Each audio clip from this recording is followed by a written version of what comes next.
सूचना केवल हमारे विचार हैं, वित्तीय सलाह नहीं। निर्णय लेने से पहले खुद शोध करें।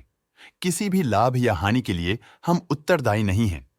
आज हम देख रहे हैं लॉरस लैब्स लिमिटेड के 2025-26 Q1 की standalone financial performance. Starting with the sales, पिछले क्वार्टर से सेल्स में -13% का डिक्रीज हुआ है, मगर कंपनी ने पिछले साल के मुकाबले 28% का सेल्स इंक्रीज रिपोर्ट किया। Expenses -12% quarter on quarter decrease हो गए हैं, जो साल भर के 15.5% के राइज के साथ अलाइन करता है। एक्सपेंसेस में डिक्रीज अच्छा है, लेकिन सेल्स में डिक्रीज निराशा की बात है। ऑपरेटिंग प्रॉफिट, जो पिछले साल के कंपैरिजन में 103% अप हुआ है, quarter on quarter around -17% decrease हुआ है। Operating profit margin OPM annual basis पे 8.5% से इंक्रीज हुआ है और पिछले क्वार्टर के कंपैरिजन में -1% से डिक्रीज हुआ है।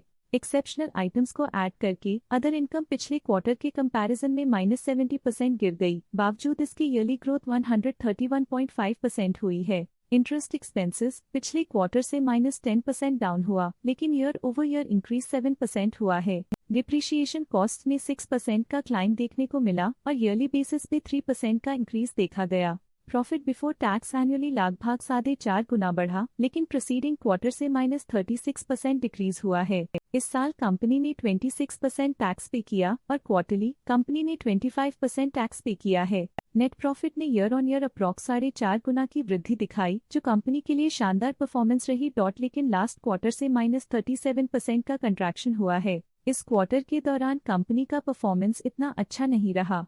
नेगेटिव नेट प्रॉफिट लॉसेस को इंडिकेट करता है। वहीं अगर एनुअल एनालिसिस की बात करें तो इस साल कंपनी का परफॉर्मेंस काफी अच्छा था। अर्निंग्स पर शेयर EPS में साल भर में पिछले साल के मुकाबले काफी ज्यादा ग्रोथ देखी, जो कंपनी की स्टेलर परफॉर्मेंस को दिखाता है। लेकिन क्वार्टरली में 37% की गिरावट भी नजर आई। इस क्वार्टर में कंपनी का EPS इतना अच्छा नहीं रहा। नेगेटिव प्रॉफिट कमजोर एफिशिएंसी को दिखाता है। लॉरस लैब्स लिमिटेड के फाइनेंशियल स्नैपशॉट को रिव्यू करते हुए कुछ मुख्य ट्रेंड्स सामने आए हैं, जो कंपनी की परफॉर्मेंस पे रोशनी डालते हैं। जून 2022 से जून 2025 तक लॉरस लैब्स लिमिटेड की फाइनेंशियल जर्नी में सबसे पहले बात करते हैं सेल्स की। इस साल सेल्स में 15% की वृद्धि हुई है और पिछले 4 सालों में 11% की वृद्धि हुई है, जो एक निरंतर अपवर्ड ट्रेंड को दर्शाता है। पिछले साल की गिरावट के बाद इस साल सेल्स फिर से बढ़ना शुरू हुई है, जो सफल रिकवरी स्ट्रैटेजी को दर्शाता है। अब बात करते हैं एक्सपेंसेस की। इस साल एक्सपेंसेस 11.5% बढ़े हैं और 4 सालों में 24% का इजाफा हुआ है।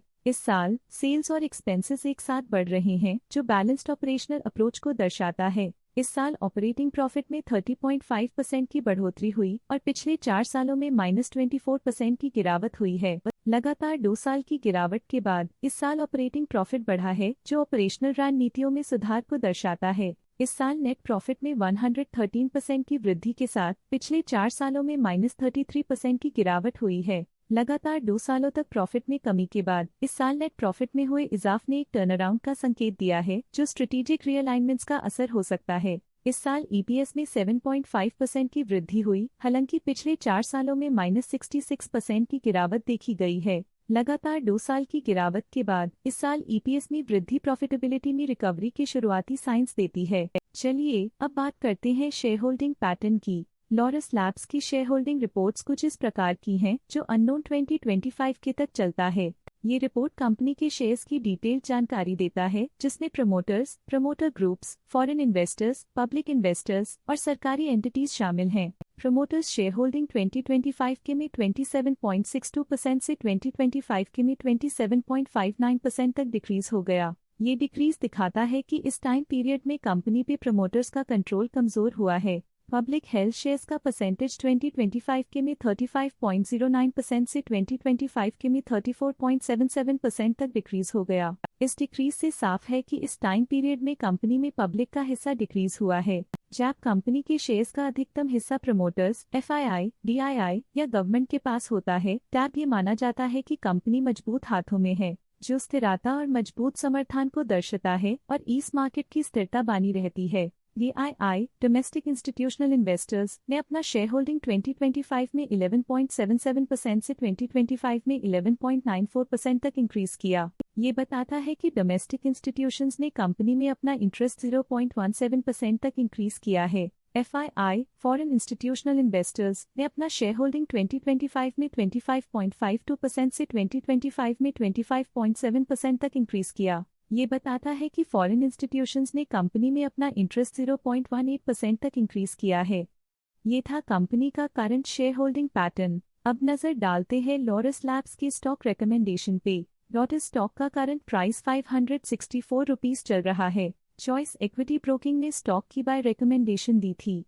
उन्होंने स्टॉक का टारगेट प्राइस 750 का अनुमान लगाया था। रिकमेंडेशन के समय स्टॉक का प्राइस 625.4 चल रहा था, जो करंट प्राइस से 19.8% अप है। मोतीलाल ओसवाल ने स्टॉक की बाय रिकमेंडेशन दी थी। उन्होंने स्टॉक का टारगेट प्राइस 750 का अनुमान लगाया था। रिकमेंडेशन के समय स्टॉक का प्राइस 647.15 चल रहा था, जो करंट प्राइस से 19.8% अप है। KR चोकसी ने स्टॉक की बाय रिकमेंडेशन दी थी। उन्होंने स्टॉक का टारगेट प्राइस 687 का अनुमान लगाया था। रिकमेंडेशन के समय स्टॉक का प्राइस 601.25 चल रहा था, जो करंट प्राइस से 28.4% अप है। आज के लिए फाइनेंशियल सेक्टर में इतना ही। देखने के लिए धन्यवाद। स्टॉक लेटेस्ट न्यूज अपडेट के लिए चैनल को सब्सक्राइब करें और वीडियो को लाइक एंड शेयर करें।